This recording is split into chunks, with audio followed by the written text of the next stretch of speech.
Olá, amigos e amigas do blog Calçadão, mais uma vez Ricardo Gimenez aqui com vocês e hoje uma novidade, a gente está estreando no blog o Papo no Calçadão.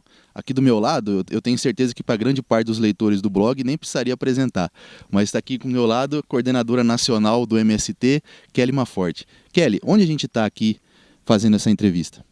Nós estamos no acampamento Paulo Botelho, que é um acampamento que vai completar um ano agora, em abril, que é um acampamento que surgiu a partir da ocupação da usina Galo Bravo, uma usina devedora, tal como outras usinas na nossa região, que o MST está mirando essas usinas para lutar e arrecadar para a reforma agrária. Aqui tem 130 famílias, que estão junto conosco, mas uma lista de espera de mais ou menos umas 600 famílias. Então nós vamos organizar aí um processo de lutas nesse ano, envolvendo todos os acampamentos da região e também esse acampamento Paulo Botelho. A gente fez muita questão que você fosse a nossa primeira entrevistada nesse quadro e o pessoal tem curiosidade. Como é que é a sua história de luta? Como que você chegou até onde você está hoje? Minha tarefa, hoje no Movimento Sem Terra, eu faço parte da direção nacional do MST, representando o estado de São Paulo. É um espaço que eu já tive com outras tarefas, de gênero também, dentro da questão das mulheres.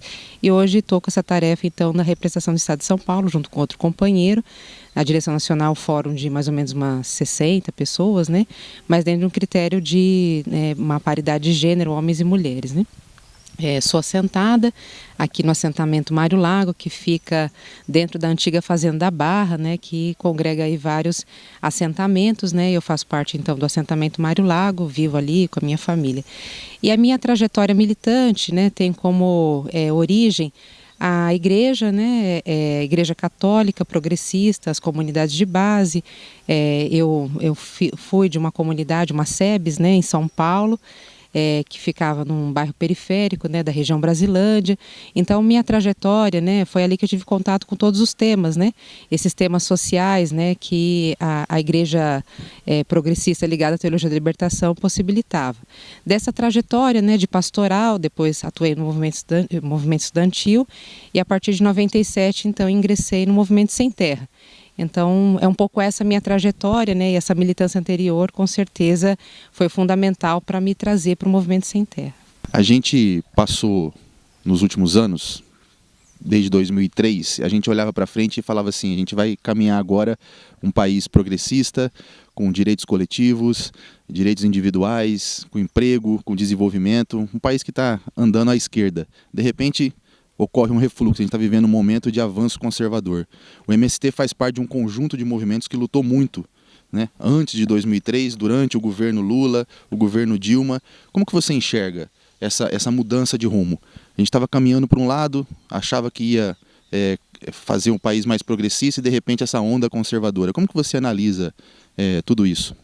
Para que a gente possa ter um país justo, um país solidário, é preciso que a gente faça rupturas, Então, evidentemente, isso não se faz com eleições, com escolhas de governos, E tampouco nós podemos afirmar que o governo, que o governo anterior, tanto dos dois mandatos do presidente Lula como o atual da presidente Dilma, são governos do PT, são governos fruto de um processo de conciliação,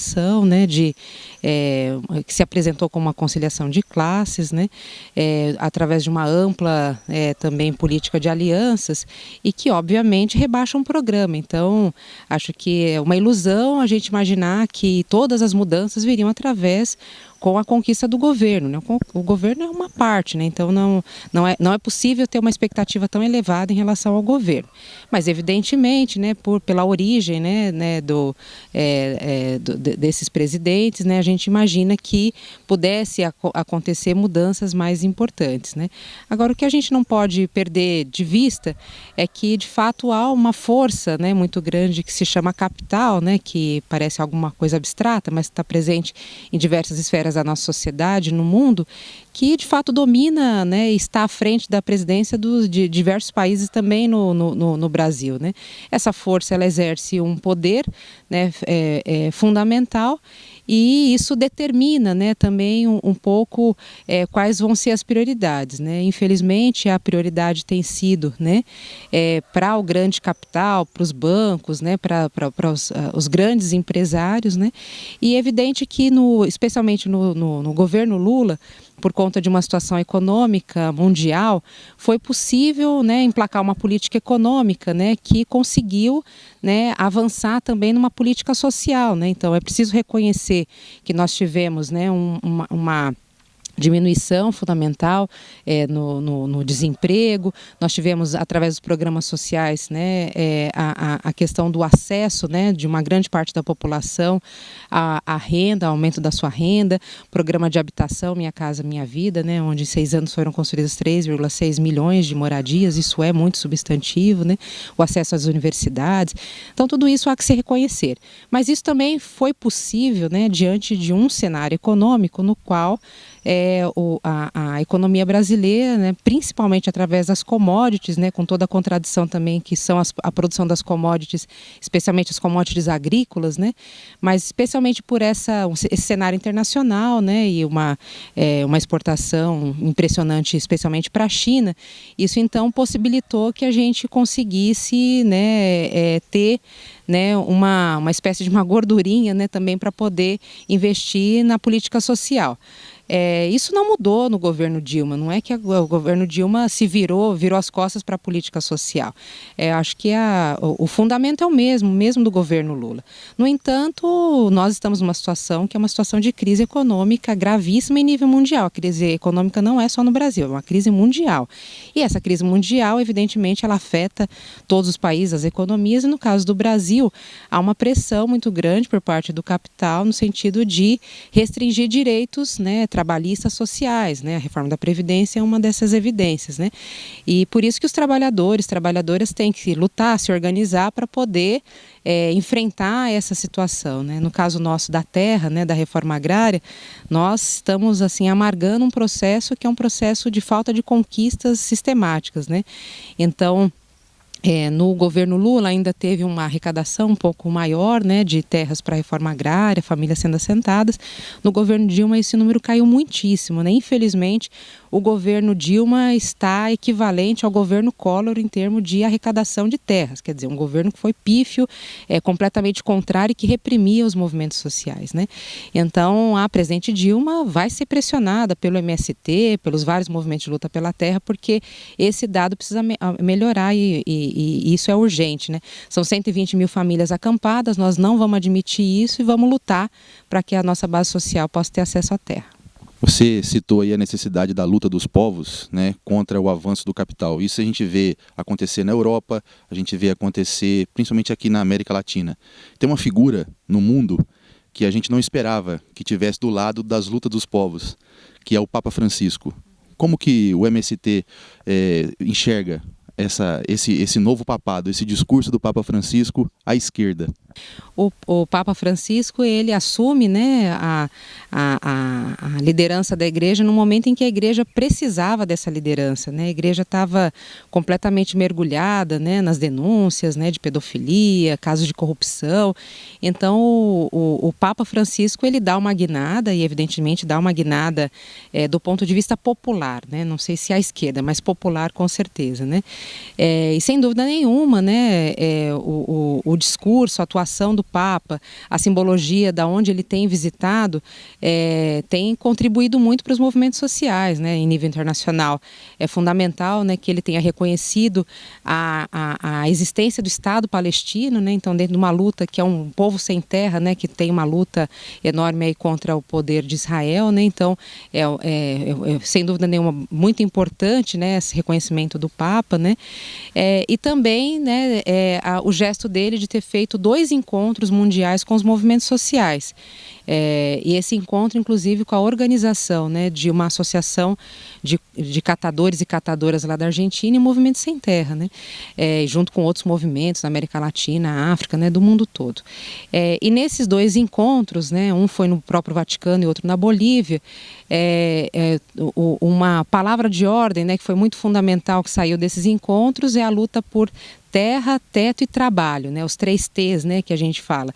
E isso é uma síntese, né, fantástica, né, que o Papa traz enquanto provocação, que são as 3 bandeiras fundamentais que movem a humanidade, né? A luta por moradia, a luta por terra e por reforma agrária e também a luta por trabalho, direito ao trabalho.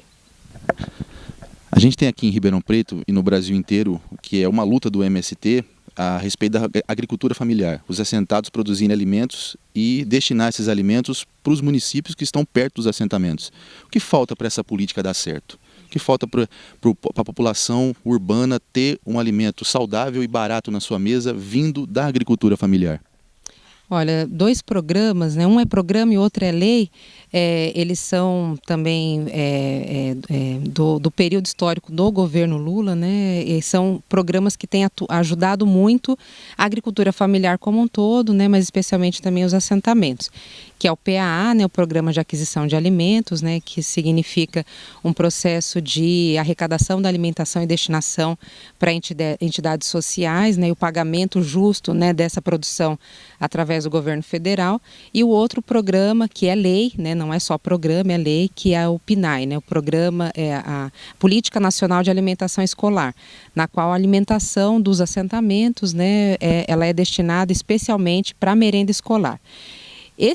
Essas 2 políticas, né, tanto o PNAE como o PAA, eles foram fundamentais porque eles tocaram em algo que era uma demanda, né, dos movimentos sociais, que é o ponto da comercialização. Por mais que os trabalhadores e trabalhadoras se esforcem, né, mesmo com condições adversas, né, muitas vezes até com uma falta de presença do Estado, mas os trabalhadores se esforcem para poder fazer uma produção, né, organizar uma produção, se não houver um processo de comercialização, uma garantia da venda, a renda não se realiza. Então, e nem a sociedade tem acesso àquele produto, né, que vem dos assentamentos ou que vem da agricultura familiar. No caso da nossa região aqui, a nossa região, os assentados efetivamente melhoraram sua renda através desses programas, né, tanto do PAA como do PNAE.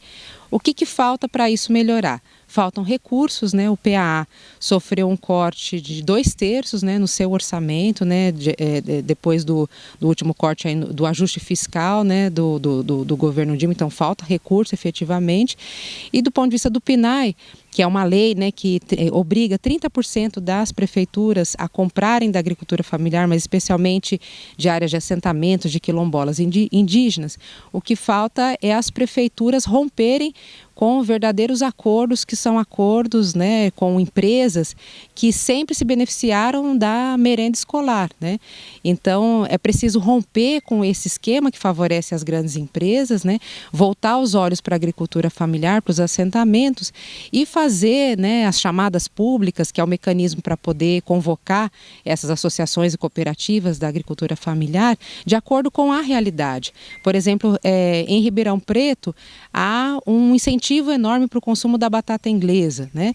E em contrapartida, um pequeno espaço para a venda de mandioca, por exemplo, né? Nos assentamentos, né, a gente não tem tanto a batata inglesa, mas tem a mandioca, né? Então, como é que o cardápio também desses programas nacional de alimentação escolar, eles vão se adequando à realidade, né, para que a gente possa, inclusive, ir mudando o padrão de alimentação das nossas crianças, atacando a questão da obesidade e o mais importante, né, os assentamentos da região têm uma característica de serem assentamentos agroecológicos, assentamentos onde não se usa agrotóxicos na produção de alimentos. E isso precisa ser valorizado, né, porque hoje nós temos um aumento significativo nos casos de câncer, né? Nós somos o país que mais consome agrotóxico no mundo, né? Cada brasileiro consome em média 7,3 litros de veneno por ano, então nós precisamos mudar essa realidade, incentivar a agricultura familiar, os assentamentos e a produção agroecológica. Você falou a respeito de destinar parte da produção dos assentados da agricultura familiar para a merenda. De repente, no governo do PSDB, corrupção envolvendo a merenda. Como é que você vê isso? Esse recente escândalo, que envolve inclusive uma cooperativa e assentamentos da nossa região, ele precisa ser investigado até as últimas consequências, porque essa investigação, ela provavelmente vai encontrar o deputado Duarte Nogueira, vai encontrar o presidente da Assembleia Legislativa, né, Fernando Capês, e também o envolvimento do governo do Estado. Isso precisa ser investigado porque isso não pode ser confundido com a importância da política, né? Porque muitas vezes a sociedade pode imaginar, bom, se tem corrupção é melhor acabar. Nós não podemos acabar a política. A política é uma conquista, né, dos trabalhadores e trabalhadoras assentados, né? Nós temos que defender o PNAE, né, enquanto uma política nacional de alimentação escolar que é direito dos assentados, dos agricultores familiares e também das crianças e adolescentes que consomem esse produto de qualidade, diverso, né, sem agrotóxicos. O que aconteceu na nossa região foi que, de fato, houve um processo, que é um processo de enganar os assentados, né? Inclusive burlando notas fiscais, notas de produtor, né? Colocando que os assentados entregaram uma determinada quantidade de alimentos, quando isso não procede, não é verdade. E logo, né, várias matérias jornalísticas foram feitas nesse sentido, visitando os assentamentos, e os assentados disseram, não, nós não entregamos essa quantidade. Se eles não entregaram e existe uma nota fiscal dizendo que eles entregaram, então aconteceu um crime. Esse crime tem que ser apurado, apesar de todo o abafo que a imprensa está dando, a grande imprensa está dando, é preciso se investigar isso e que os responsáveis sejam punidos. Kelly, eu queria te agradecer essa entrevista e a gente sempre termina as entrevistas no Calçadão perguntando de sonhos. Você é uma lutadora conhecida aqui em Ribeirão Preto, no estado e nacionalmente. Como que uma lutadora do seu gabarito sonha? Quais são os sonhos da Kelly Maforte? Bom, os sonhos são... nós não podemos imaginar os sonhos como algo impossível de realizar, né? São sonhos que são possíveis, né? A luta por terra, por reforma agrária, por moradia, pelo direito ao trabalho, isso está dentro da nossa ação cotidiana. Então, nem vou colocar isso como sonho, porque isso é do fazer, né? Todo povo que se organiza, luta, ele conquista, porque as conquistas só vêm da luta. Mas sonho mesmo, né, tá numa nova sociedade, né? Isso é muito possível se a gente olhar ao longo da história. A humanidade ela viveu sob outros modos de produção que não esse modo de produção capitalista, não essa sociedade do capital, né, ditada pelo consumo. Então, o que eu sonho é com uma sociedade socialista, uma sociedade justa, na qual, né, a humanidade esteja no centro e não lucre o capital. Obrigado por dividir com a gente essa visão de mundo, que eu tenho certeza que é a mesma visão de mundo daqueles que gostam do blog O Calçadão. Vamos nos encontrar muito nas lutas. Grande abraço para vocês.